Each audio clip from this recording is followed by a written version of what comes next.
Bismillahirrahmanirrahim. Assalamualaikum warahmatullahi wabarakatuh. Salam sejahtera untuk kita semua. Perkenankan kami bertiga atas nama Ibu Monalisa Mardius, Pak Yudo Dwi Prakoso, dan saya sendiri Erik Haryadi untuk mempresentasikan tugas kelompok mata kuliah peranan hukum dalam pembangunan nasional dengan dosen Ibu Dr. Yunita Sugiyastuti SHMH. Makalah kami berjudul Tata Kelola Pengadaan Barang dan Jasa yang Baik di Rumah Sakit Pertamina Jaya sebagai rumah sakit yang ditunjuk BUMN untuk penanganan COVID-19. Latar belakang, Organisasi Kesehatan Dunia (WHO) pada 12 Maret 2020 mengumumkan bahwa wabah penyebaran virus corona atau COVID-19 telah berstatus sebagai pandemi global. Pemerintah telah menunjuk sedikitnya 137 rumah sakit rujukan bagi pasien COVID-19 di seluruh Indonesia, di antaranya Rumah Sakit Pertamina Jaya sebagai salah satu rumah sakit milik BUMN. Rumah Sakit Pertamina Jaya menyiapkan 160 bed perawatan khusus pasien COVID-19 beserta berbagai fasilitas perawatan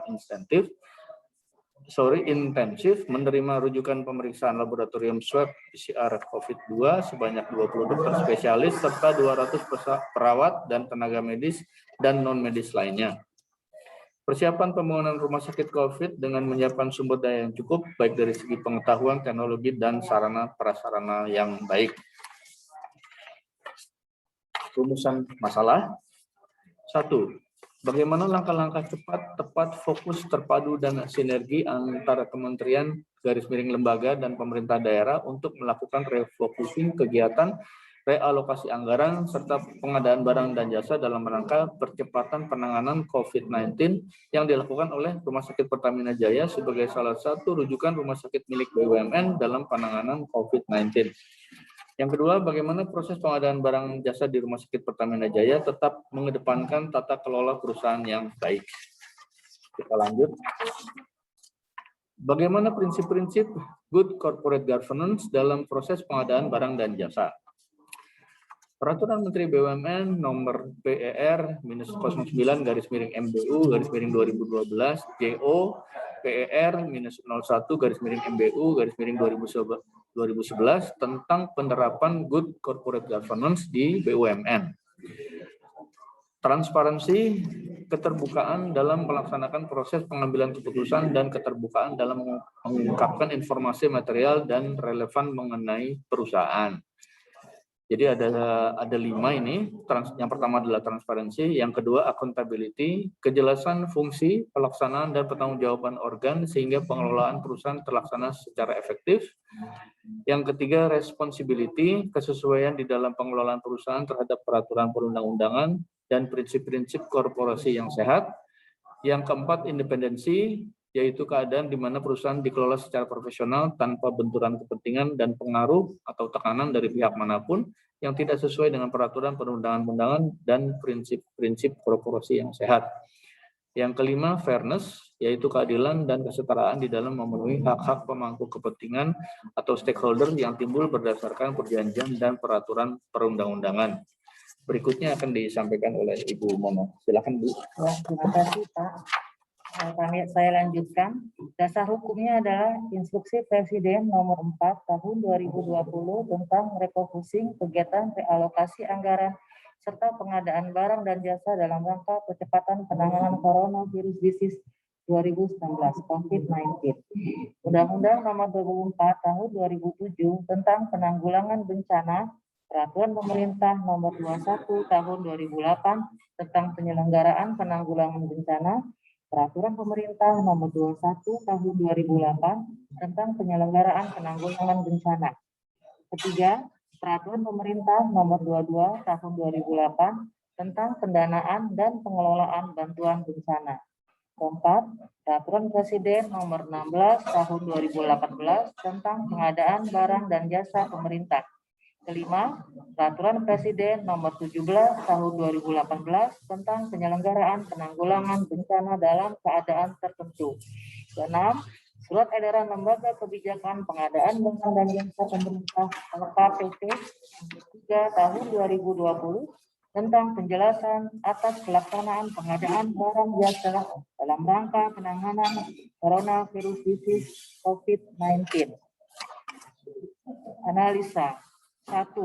Pandemi COVID-19 telah berdampak bukan hanya pada aspek kesehatan, namun juga pada perekonomian negara Indonesia baik dari sisi demand maupun supply. Permasalahan seperti kurangnya alat kesehatan, alat pelindung diri, serta fasilitas pendukung dalam penanganan pandemi COVID-19 telah memicu kebutuhan yang sifatnya mendadak atau urgent emergency. Ketiga, gangguan pada rantai pasok yang menimbulkan disrupsi terhadap produk maupun distribusi, pengadaan barang jasa, penanganan COVID-19 telah menimbulkan ketidakpastian yang tinggi bagi para pelaku ekonomi, termasuk pemerintah sebagai pembeli dan penyedia sebagai penjual. 4. Pengadaan barang jasa pemerintah situasi seperti ini digambarkan sebagai kondisi darurat. Kelima, kecepatan dalam pengambil keputusan menjadi titik kritis karena pergerakannya sangat dinamis.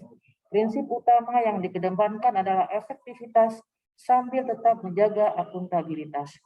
Keenam, Badan Pengawas Keuangan Pemerintah juga memberikan pendampingan dalam pengadaan dan jadi dalam proses akhirnya saja melalui audit, tetapi sambil jalan.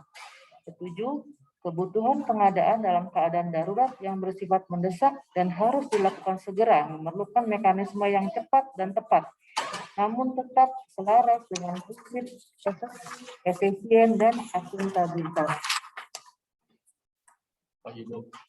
Selanjutnya dilanjutkan oleh Pak Yudo. Silakan Pak Yudo. Terima kasih. Kelompok kami sepakat penerapan hukum dalam kondisi darurat pandemi COVID-19, yaitu dalam pasal 1 Undang-Undang Nomor 19 Tahun 2003. BUMN adalah badan usaha yang seluruh atau sebagian besar modalnya dimiliki oleh negara melalui penyertaan secara langsung yang berasal dari kekayaan negara yang dipisahkan, dan sebagai perwujudan dari pasal 33 Undang-Undang Dasar 1945 yang mana cabang-cabang produksi dikuasai negara namun bertujuan sebesar-besarnya untuk kemakmuran rakyat. Nomor 2, menurut studi yang dilakukan oleh Burks mengenai hukum dan pembangunan ekonomi, terdapat 5 unsur yang harus dikembangkan dalam pembangunan ekonomi bangsa, yaitu stability, prediksi, keadilan, pendidikan, dan pengembangan khusus dari sarjana hukum, atau the special development abilities of the lawyer. Stabilitas berfungsi untuk mengakomodasi dan menghindari kepentingan yang saling bersaing. Adapun prediksi merupakan kebutuhan untuk bisa memprediksi ketentuan-ketentuan yang berhubungan dengan ekonomi suatu negara. 3, menurut J.D. N.Y. Hart, juga mengemukakan suatu konsep hukum sebagai dasar pembangunan ekonomi yang mempunyai pengaruh bagi pengembangan kehidupan ekonomi. Sistem hukum harus memberikan kesadaran akan keseimbangan dalam usaha-usaha negara, juga terkait dengan akomodasi. Di sini, sistem hukum yang mengatur hubungan antar individu, baik secara material maupun formal, memberi kesempatan keseimbangan yang terganggu itu untuk menyesuaikan diri kepada lingkungan yang baru sebagai akibat perubahan tersebut, di mana saat kondisi pandemi ini pola hidup menjadi berubah. Adapun kesimpulan dan saran dari kelompok kami adalah 1, pengadaan barang atau jasa pada waktu kondisi darurat telah diatur sedemikian rupa pada Peraturan Presiden Nomor 16 Tahun 2018 tentang pengadaan barang atau jasa pemerintah. Istilah keadaan darurat yang digunakan dalam Perpres PJB menggunakan istilah keadaan tertentu, di mana proses pelaksanaan PJB dilakukan dilakukan melalui penunjukan langsung yang waktunya relatif lebih cepat, tidak perlu mengumumkan pada website LPSE atau layanan pengadaan secara elektronik.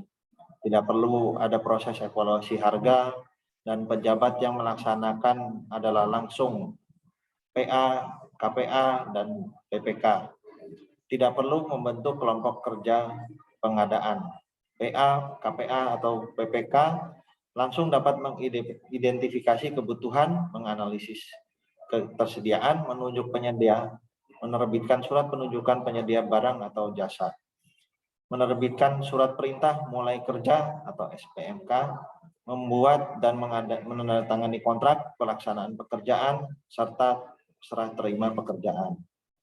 Dalam proses pengadaan di masa darurat, setidaknya ada 4 fase penting, yaitu perencanaan, pelaksanaan, penyelesaian pembayaran, dan audit. Aparatur pemerintah di satu sisi diminta dalam penyerapan anggaran yang optimal dalam upaya percepatan penanganan COVID-19. Namun, para aparatur pemerintah tersebut juga mengalami dilema karena adanya euforia penegak hukum dalam memeriksa dan menyimpulkan seorang aparatur pemerintah terlibat dalam tindak pidana korupsi dapat merugikan keuangan negara. Karena derajat pembuktian apakah masuk wilayah hukum pidana, administrasi negara, atau prestasi keberdataan.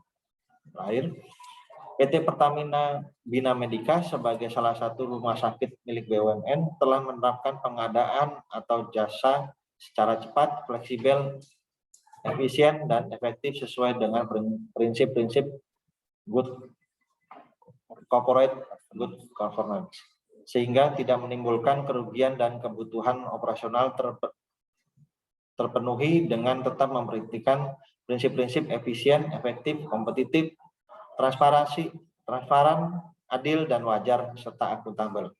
Walaupun dalam kondisi darurat COVID yang sampai saat ini belum berakhir. Sekian dari kelompok kami, presentasi ini. Terima kasih. Assalamualaikum warahmatullahi wabarakatuh.